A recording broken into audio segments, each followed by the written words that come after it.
Bumababa ang bilang ng mga nagpapakasal sa bansa dahil po sa pangamba sa kalagayang pinansyal at sa mataas na gastos po sa pagpapakasal.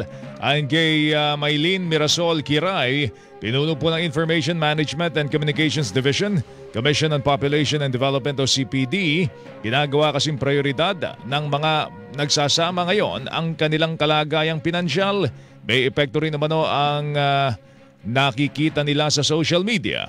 Nakita namin na madaming reasons. Una po, mga kababayan natin, they see it as madami kasing requirements kung mahirap magpakasal. Pangalawa po, see it as yung napoportray din sa social media na ang hirap naman nagpakasal tas maghihiwalay tas ang hirap-hirap maghiwalay. Yes, so isa yun sa mga nagiging dangers na parang naisip nila, ay wag mag-trial muna tayo bago tayo pumasok sa formal marriage. Yung iba naman, they see yung pagpapakasal as magastos. Batay sa huling datos po ng Philippine Statistics Authority PSA, bumaba po sa 10.2% noong 2024 ang bilang ng mga nagpapakasal sa bansa. Katumbas po yan ng 371,825 mula sa 414,000 noong 2023. Sinabi rin po ng CPD na maraming Pilipino ang ipinanganak na hindi kasal ang mga magulang, kung saan mas pinipili ng mga magulang nito na magpakasal kapag maayos na po ang kalagayan ng kanilang pamilya.